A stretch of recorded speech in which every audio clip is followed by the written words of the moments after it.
Nous avons appliqué le protocole PEP-UP dans notre hôpital afin d'améliorer l'alimentation protéino-énergétique par voie entérale chez les patients gravement malades. Les résultats préliminaires de l'enquête internationale sur la nutrition de 2013 ont démontré que nos patients reçoivent maintenant 83% de leurs besoins en énergie et 78% de leurs besoins en protéines. 90% de nos patients sous ventilation assistée reçoivent une alimentation entérale 24 à 48 heures après leur hospitalisation. Je n'arrive pas à croire que nous ayons pu améliorer cela de manière aussi significative depuis l'application du protocole PEP-UP. En matière de taux de satisfaction des besoins protéino-énergétiques de nos patients, nous sommes passés d'un taux d'environ 50% à notre taux cible de 80%, ce qui me rend très heureuse à l'idée de travailler dans l'unité des soins intensifs. Notre USI compte 18 lits à vocation médicale ou chirurgicale avec une capacité maximale de 21 lits. C'est une unité fermée qui emploie 4 intensivistes spécialisés et une diététiste à plein temps. Au cours des dernières années, nous avons testé plusieurs initiatives visant à améliorer la qualité de nos soins. En 2012, nous avons pris part au réseau de collaboration PEP-UP et en 2013, nous avons mis en place le protocole PEP-UP à proprement parler.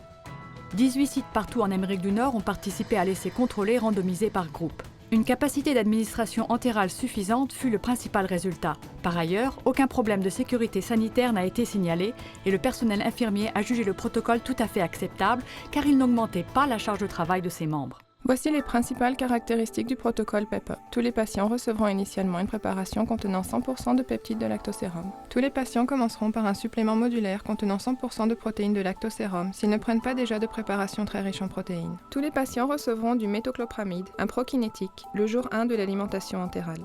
L'infirmière pourra au besoin ajuster le débit d'alimentation au cours de la journée en fonction du volume cible quotidien. Le lactosérum ne se coagule pas lorsqu'il est combiné avec l'acide gastrique, ce qui peut promouvoir une meilleure tolérance alimentaire. C'est pourquoi une préparation contenant 100% de peptides de lactosérum fait partie de la stratégie de démarrage sans risque.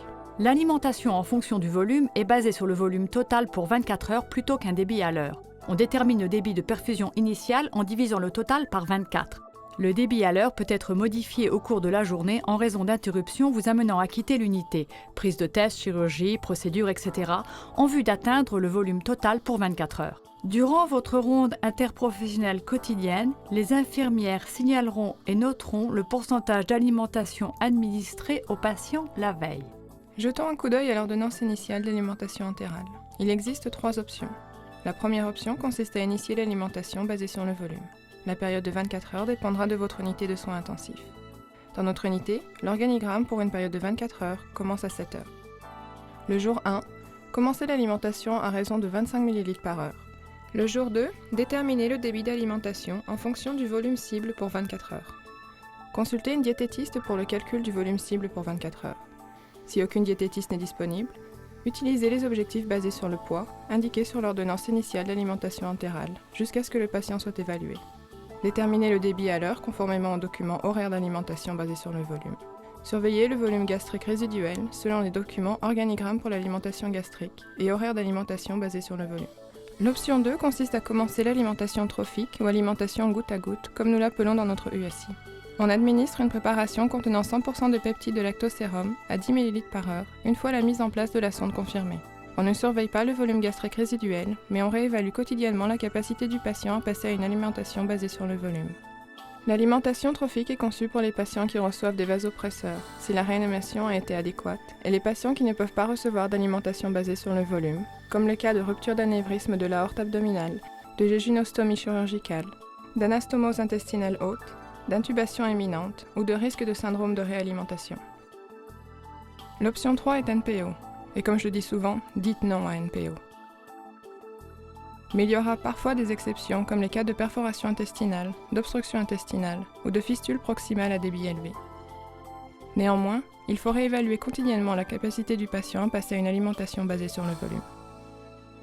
Penchons-nous sur une étude de cas en utilisant les outils de chevet PEP-UP suivants. Vous devez consulter l'ordonnance initiale d'alimentation entérale, les documents horaires d'alimentation basés sur le volume et organigramme pour l'alimentation gastrique, ainsi que les lignes directrices à l'intention du personnel infirmier pour la gestion de la diarrhée.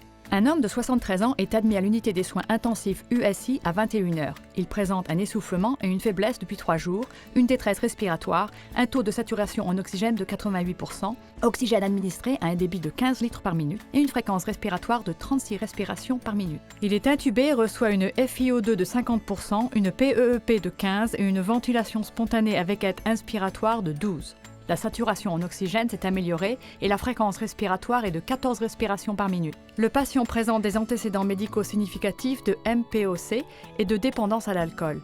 Il est admis à l'USI avec un diagnostic de pneumonie extra-hospitalière. Il ne présente pas de bruits intestinaux et ne reçoit rien par voie orale, NPO. Il pèse 75 kg et mesure 1,80 m. Alors, à votre avis, quel mode d'alimentation le médecin prescrira-t-il à l'admission? NPO compte tenu de l'absence de bruits intestinaux? Alimentation basée sur le volume car le patient ne reçoit pas de vasopresseur?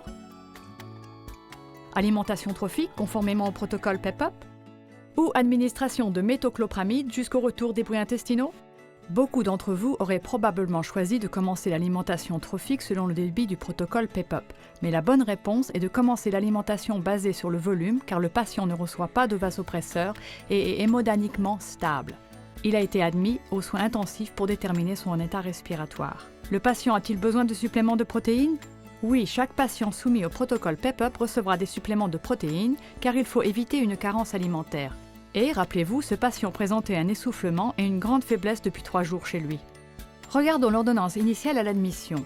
Le résident prescrit une alimentation fondée sur le volume car la réanimation volémique a été adéquate et le patient ne reçoit pas de vasopresseur. Il est maintenant 22 h.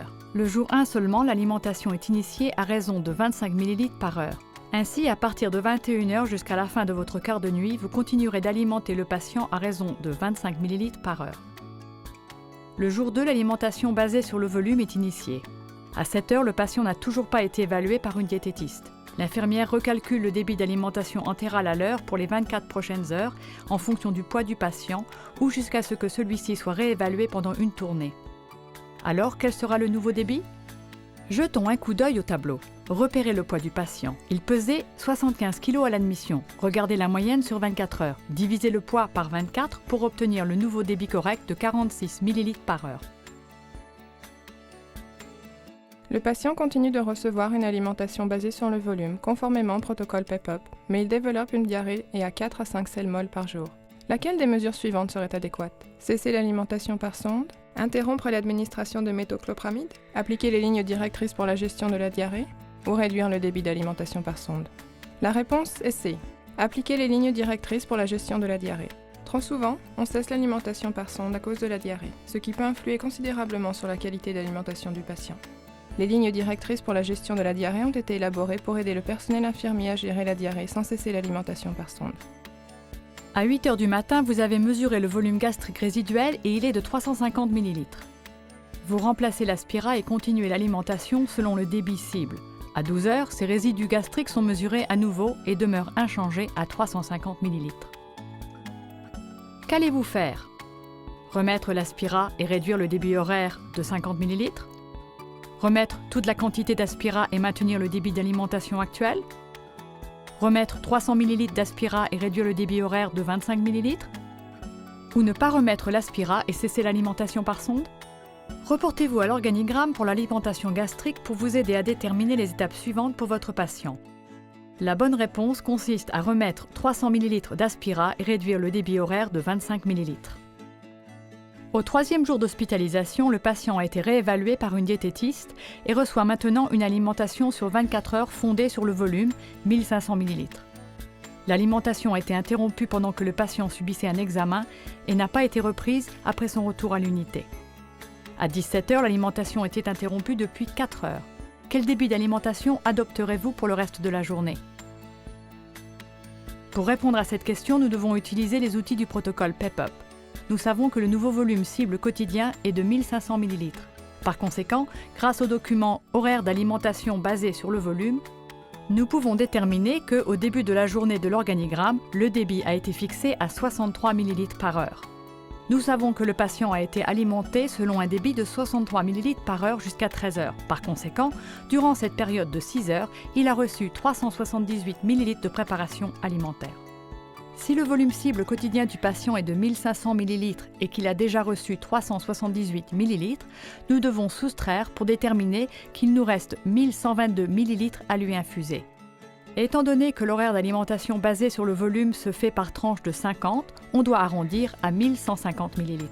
À 17 h, il nous reste 14 heures dans la journée pour fournir aux patients les 1150 ml restants. L'horaire d'alimentation basé sur le volume nous permet ainsi de voir que le nouveau débit de perfusion sera de 82 ml par heure. Une alimentation entérale précoce assurant au patient au moins 80% de ses besoins nutritifs pendant la première semaine de son séjour à l'USI a, pour avantage, une réduction du temps passé sous ventilateur, une diminution des complications infectieuses et une réduction de la durée globale du séjour à l'USI. Le processus de développement du protocole PEP-UP et de son application a vraiment créé un climat de collaboration entre la diététiste, le personnel infirmier et le personnel médical, et a rehaussé la valeur et la priorité du rôle de la nutrition dans le cadre de l'ensemble des soins médicaux prodigués aux patients des USI.